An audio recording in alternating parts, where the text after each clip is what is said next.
Hey, Lakers fans, what's going on? Let's talk about something that's been driving a lot of people crazy lately, and it's about a player who, honestly, when he's on the floor, you can see the impact right away. I'm talking about Maxi Kleber. Now, this is one of those guys who doesn't try to do too much, doesn't overcomplicate the game, and plays with a real sense of purpose. When he's available, he gives you exactly what you need. A smart big man who can stretch the floor, move the ball, defend solidly, and just quietly do his job. The issue is that word right there, available.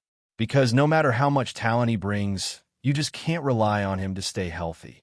And that's where things start to fall apart. When the Lakers picked him up, it wasn't a random move.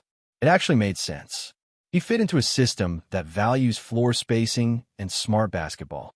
Plus, his chemistry with Luka Doncic from their Dallas days wasn't something to ignore. Luka himself had talked about wanting a versatile big, someone who could roll hard to the rim one possession and pop out for a three-pointer the next. Maxi fits that mold perfectly. He's not flashy, he's not going to drop 30 points out of nowhere, but he's that type of player who helps everything flow better. The problem is, he just can't stay on the court long enough for anyone to see it consistently. Let's be honest, the best ability in basketball is availability. You could be the most skilled player in the world, but if you're always injured, your value drops fast. And that's been the story with Maxi. He's now dealing with another injury, this time an oblique strain, and reports say he'll be reevaluated in about 2 weeks. But let's not kid ourselves, being reevaluated doesn't mean he'll be ready to go in 2 weeks. It just means they'll check again to see how far along he is. And even if he does come back, how long until something else happens? That's been the cycle with him. Get healthy, play a few games, and then another setback. It's frustrating because when he plays, he actually helps. He's not a star, but he's the kind of guy who can win you a game or two across an 82-game season. Maybe he gets hot from deep one night, hits a couple of big shots, makes a crucial block, and suddenly you've got a win you might not have had otherwise. In a tight Western Conference, that stuff matters. 1 or 2 games can be the difference between finishing 3rd or 5th. That's why his injuries hurt more than just him. They limit the team's flexibility. You can picture how he could fit in this Lakers lineup. Imagine facing a team like Minnesota, who loves to go big. You throw out a lineup with Maxi and another solid big, maybe DeAndre Ayton if he's healthy and available, and suddenly you've got spacing, size, and different looks defensively. That's valuable. That's the kind of thing that helps you survive those grinded-out regular season games and even certain playoff matchups. But again, all of that is hypothetical because Maxi is always out.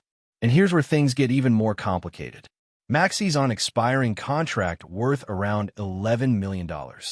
Now, on the surface, that doesn't do much for you when the guy isn't playing.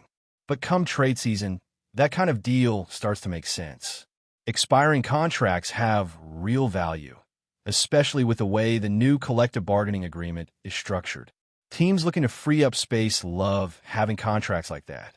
So even if Maxi isn't on the floor contributing directly, he could still be a useful piece for the Lakers to move when the time comes. If you're in the Lakers front office, you've got to at least be exploring your options. You call around, see if any team's interested, maybe throw in a second-round pick or a young player to sweeten the deal. Because right now, what Maxi gives you on paper, floor spacing, experience, defensive versatility, doesn't mean much if he can't physically deliver it. Maybe you find a team that's behind in the standings, looking to shake things up early, or a front office that still believes in Maxi's upside if he stays healthy. There's always someone willing to gamble, especially when there's an expiring contract involved. Let's be real, though. No one's giving up major assets for him. The Lakers won't get a star or even a starter-level player in return. What you'd be hoping for is a healthy, reliable rotation guy, someone who can actually play every night. Because as much as people like to talk about ceiling and upside, sometimes you just need players who can show up, play their minutes, and contribute. A healthy bench player is still better than a talented one who's always hurt. It's not like this injury history came out of nowhere either. Maxi's been dealing with these problems for years. He was already hurt when the Lakers traded for him, and even before that, in Dallas, he missed huge chunks of time. Early in his career, he was durable. He played over 70 games in each of his first 3 seasons. But since then, it's been a downward spiral. 50 games one season, then 59, then 37, 43, and 34. That pattern doesn't just happen by accident. Once your body starts breaking down at that rate, it's hard to reverse it. And that's what makes this whole situation so frustrating. Because skill-wise, Maxey's exactly the kind of player every team wants on paper. He's a big who understands spacing, doesn't force shots, plays within the system, and can defend multiple positions. He shot around 35% from three-point range over his career, which is solid for a big man. He even had that one season where he shot over 40% on decent volume, which shows the potential is there. But again, none of that matters if he's sitting on the sidelines in street clothes half the year. For a Lakers team that's trying to maximize the window with LeBron and AD, every roster spot matters. You can't afford to have $11 million tied up in someone who can't consistently suit up. That's the kind of salary slot that could be used on a reliable role player, maybe a defensive wing, or another big who can stay healthy. Even if the return isn't flashy, it's about functionality. You trade a question mark for a guarantee, someone who can actually give you minutes when it counts. Now, if Maxey somehow manages to come back healthy and string together a stretch of solid games, that could actually boost his trade value. Maybe some front office out there watches and thinks, okay, maybe we can take a chance on this guy. Because right now, teams aren't looking at him for what he brings on the court, they're looking at the contract.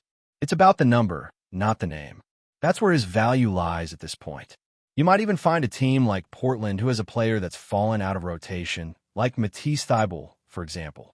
He's a defensive specialist who can hit the occasional three and bring that energy the Lakers sometimes lack on the perimeter. If the Lakers could flip Maxey and a second-rounder for someone like that, it would make sense. Thybulle isn't a perfect player either. He's had his own injury issues, but at least he fills a need the Lakers currently have. And that's what this all comes down to. It's about value and reliability. The Lakers aren't desperate for another big who might or might not play. They need healthy rotation pieces, especially with how competitive the Western Conference is this year. Having depth that actually contributes every night is the difference between climbing up the standings or slipping in those tough back-to-backs. It's unfortunate because Maxey's not a bad player. In fact, when he's available, he's incredibly useful. But the constant injuries make him hard to depend on. It's not even a rough patch anymore. This has been happening for multiple seasons. You can't keep waiting for him to turn it around. The NBA doesn't stop for anyone, and the Lakers are in win-now mode. That means tough decisions have to be made, even with players you like. The bottom line is simple. You can't help the team if you're not on the court. And while Maxey Kleber has shown flashes of being exactly the kind of modern big man every team needs, those flashes are too rare to build around. For a team chasing another championship with aging stars, reliability isn't optional, it's everything. If we really think about Maxey Kleber's situation, it's kind of sad because this is a guy who clearly understands the game at a high level. You can tell he has basketball IQ. He's not out there trying to dominate the offense or take touches away from star players.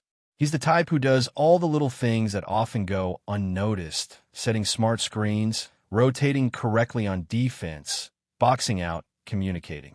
Those are the things coaches love, the small details that separate average players from professionals who actually make a team function. And that's why it hurts even more that he just can't stay healthy. It's not like he's being careless or lazy. It's simply that his body seems to betray him every single time he gets close to finding a rhythm. Think about how important rhythm is in basketball. When you're constantly in and out of the lineup, it's almost impossible to stay sharp. You lose timing, your conditioning drops, and mentally it becomes exhausting. Every time Maxey gets hurt, he has to go through the same frustrating cycle again. Rehab, recovery, try to ramp up, then trying to get back to game speed. And by the time he finally starts feeling right, another injury sets him back. That's not just physically draining, it's emotionally heavy too. You start to wonder if your career is ever going to stabilize again. From the Lakers' perspective, this creates a huge dilemma. They can appreciate what Maxey brings when he's available, but they can't build around that uncertainty. The roster is too deep and too competitive for them to be waiting months for a player who may or may not be ready. This is a team trying to win now, And when you have LeBron James still performing at this level, there's no time to waste. Every roster move needs to count. Every player has to serve a purpose, and every contract spot has to bring production. It's the harsh side of the business. Maxi's contract being an expiring deal makes him valuable for reasons that have nothing to do with basketball. It's not about his jumper or his pick-and-pop game anymore. It's about his cap flexibility. That's what he represents right now. And that's probably what will end up deciding his future in Los Angeles. As the trade deadline gets closer, front offices are going to start positioning themselves. Teams who want to get ahead of the financial curve will be looking for players on short-term contracts to open up space for the summer. That's where Maxi's $11 million deal becomes interesting. The Lakers could use that salary as a tool. Maybe they package him with a younger player or a draft pick to bring back someone more dependable. Maybe a guard who can defend or a forward who can stretch the floor but actually plays every night. It doesn't have to be a blockbuster. It just has to be practical. That's what smart teams do. They turn uncertainty into opportunity. You don't let a non-contributor sit on the bench when you could use that same spot to improve balance and consistency. It's also about the message it sends to the locker room. When players see that availability and effort are rewarded, it reinforces the culture the Lakers are trying to build. When they see that the organization is willing to make changes if someone can't stay healthy, it tells everyone that accountability matters. This isn't about punishing Maxey. It's about maintaining a standard. The Lakers have dealt with enough inconsistency in the past few seasons, especially when it comes to injuries. They can't afford to keep repeating the same mistakes. And look, no one's saying Maxey doesn't work hard. You talk to anyone who's been around him, and they'll tell you he's a professional through and through. He's the first guy in the gym, the kind of teammate everyone likes. But effort doesn't always translate to durability. Some players just can't escape the injury bug. Maybe it's genetics, maybe it's bad luck, maybe it's wear and tear from years of banging bodies in the paint. Whatever it is, the result's the same. You can't count on him for a full season. Let's not forget his age either. He's turning 34 soon. That's not ancient by NBA standards, but for a player who's been battling injuries, it's not a great sign. Big men typically don't get more durable as they get older.